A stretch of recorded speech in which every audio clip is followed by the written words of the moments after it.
Join कर चुके हैं ब्रिगेडियर रिटायर्ड मसूद अहमद खान साहब, दिफाई तज्जिया कार हैं। अस्सलाम वालेकुम ब्रिगेडियर साहब, thank you so much for joining us. सबसे पहले हम जिस तरह से आज याद कर रहे हैं अपनी उन कामयाबियों को, और ख़ास तौर पर जो 6 और 7 मई की दरमियानी शब में हुआ उसको हम याद कर रहे हैं। आप कैसे देखते हैं उस वाक़े के बाद, उस जीत के बाद पाकिस्तान का क्या मकाम है और ग्लोबली कैसे हमें रिकग्नाइज़ किया गया है?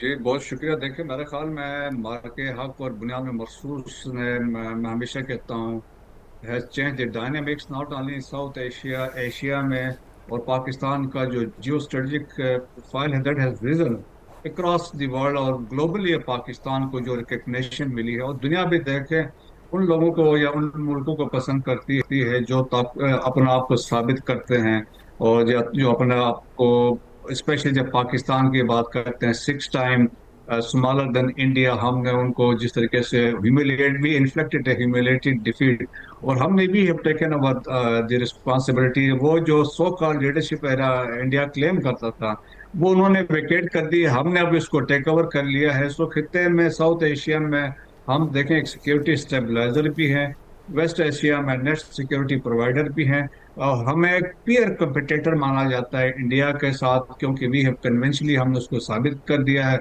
और एट द सेम टाइम आपको एक जियो स्ट्रेटेजी का प्लेयर भी हैं। फिर ऊपर से देखें कि आपकी लीडरशिप जो है उन्हें साबित किया, चाहे वो पॉलिटिकल लीडरशिप थी या मिलिट्री लीडरशिप।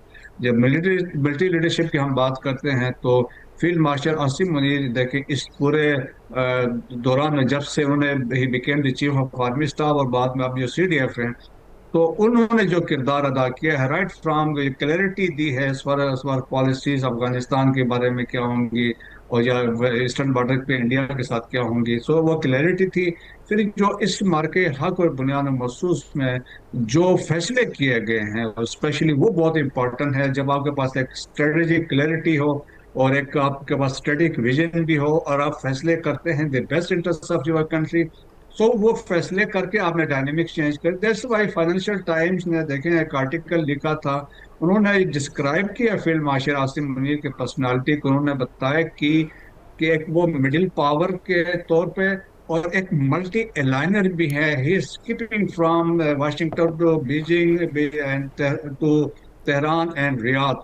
और वो फिर मल्टी अलाइनर उन्होंने इसलिए कहा कि पाकिस्तान एक्टिव कि सबके साथ ताल्लुकात हमने रखे, चाइना के साथ, रशिया के साथ, अमेरिका के साथ, ईरान के साथ, मिडिल ईस्ट के कंट्रीज के साथ, लेकिन अपनी जो हमारी स्ट्रेटेजिक इकोनॉमी थी हमने वो रिटेन किया, और ये हमारी लीडरशिप ने किया हो, उस पर कोई कंप्रोमाइज नहीं किया।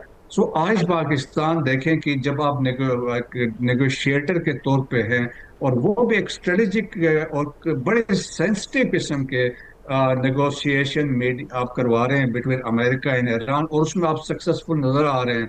और जिस तरीके से आपकी बात सुनी जा रही है, प्रेसिडेंट ट्रम्प जिस तरह आपको बिल्कुल सुन रहे हैं, और बिल्कुल। स्पेशली वो मेंशन करते हैं, और आप देखें फील्ड मार्शल आसिम मुनीर वही बस इंस्ट्रूमेंटल 7 और 8 अप्रैल को जो सीज फायर करवाया। फिर अगेन पाकिस्तान के रिक्वेस्ट पे cease fire was extended indefinite period, और जो कल की डेवलपमेंट हुई है आप देख लें, अगेन जो पाज आया है प्रोजेक्ट फ्रीडम में, अगेन उन्होंने कहा पाकिस्तान के रिक्वेस्ट में। सो दैट इज दी, आप समझ लें कि पाकिस्तान का वो रोल है कि जिससे खिते में टेंशन भी कम करवा रहे हैं और एक एग्रीमेंट की तरफ जा रहे हैं। सो मेरे ख्याल में मार्के हक और बुनियाद महसूस ने वो करके दिखाया। लेकिन मोस्ट इम्पोर्टेंटली देखिए कल कोर कमांडर्स कॉन्फ्रेंस में ये बात की गई कि जो जब तक अवाम अफवाज के साथ ना हो तो ये कामयाबियां मुमकिन नहीं होती है। जिस तरह कौम अफवाज पाकिस्तान के साथ मार्के हक और बुनियाद महसूस में खड़ी रही, तो वाज़ेह मैसेज अभी भी इंडिया को दिया है कि हम अब पाकिस्तानी कौम की मदद से हम तैयारी की बिल्कुल हालत में हैं। आप जब मर्जी एडवेंचर करके देख लें। ब्रिगेडियर साहब, एक बहुत ही ज़बरदस्त रेफरेंस आपने आर्टिकल से दिया है मल्टी अलाइनर का, जो एक बड़ा ज़बरदस्त टाइटल है, बिल्कुल डिफाइन करता है सूरत हाल क्या है जो हमारे फील्ड मार्शल हैं आसिम मुनीर साहब की। इसमें हम ही देखते हैं कि जब पहले मार्का हक से पहले भारत की पूरी कोशिशें थी और बहुत सारे मुल्कों से मुलाकातें जारी थी, उनकी सिफारतकारी जारी थी, जिसमें हमें आइसोलेट करने का सोचा जा रहा था, हमें दहशतगर्द करार देने का सोचा जा रहा था। और फिर हमने देखा कि मार्का हक ने वो पलट कर रख दी सारी सूरत हाल, और हम आज तक देख रहे हैं कि आज भी जो ट्वीट सामने आया डोनाल्ड ट्रंप का, उसमें वो ये कहते हैं कि on the request of Pakistan वो प्रोजेक्ट फ्रीडम को जो है वो इस वक्त मुअत्तल कर रहे हैं, सस्पेंड कर रहे हैं। तो ये जो एक बड़ी ब्रेक थ्रू मिली थी पाकिस्तान को, ये किस तरह से मिली? जी, और मेरे ख्याल में देखें कि एक तो जब से वो पाकिस्तान को कामयाबी मिल रही है तो इंडिया में तो कोहराम बरपा है, और जिस तरीके से वहाँ शोर है, और वो समझते हैं कि वो हमें आइसोलेट करने आए थे, खुद आइसोलेट हो गए हैं और खुद साइड लाइन पे चले गए हैं, और फिर आप देखें कि अब उनसे कोई बात नहीं कर रहे। सो हम ये कह सकते हैं बजा तौर पे, we defeated India militarily, politically, diplomatically, हमने वो साबित करके दिखाया। और दैट्स वाई आप देखें ना कि पाकिस्तान की क्रेडिबिलिटी, आप देखें ना कॉन्फिडेंस क्या है पाकिस्तान, अमेरिका का कॉन्फिडेंस आप पे है, जी। ईरान का कॉन्फिडेंस आप पे है, वो कहते हैं भाई पाकिस्तान ही बातचीत करवाएगा।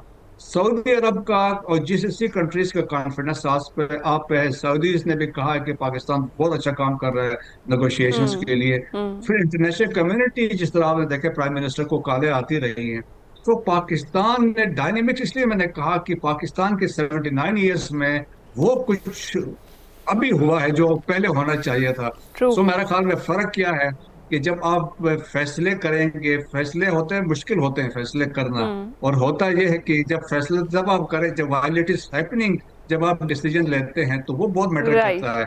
और मेरे ख्याल में जो फैसले हुए हैं वो पाकिस्तान के इंटरेस्ट में हुआ है। बिल्कुल पाकिस्तान आज बिल्कुल माशाल्लाह बिल्कुल, बगीर साहब दुरुस्त फरमा रहे हैं। वक्त की किल्लत है, इतनी महदूद हमने आपसे गुफ्तगू की, आपका बहुत बहुत शुक्रिया। आने वाले दिनों में मजीद इस पर आपसे ज़रूर गुफ्तगू करेंगे। अभी छोटी सी ब्रेक पर जाते हैं।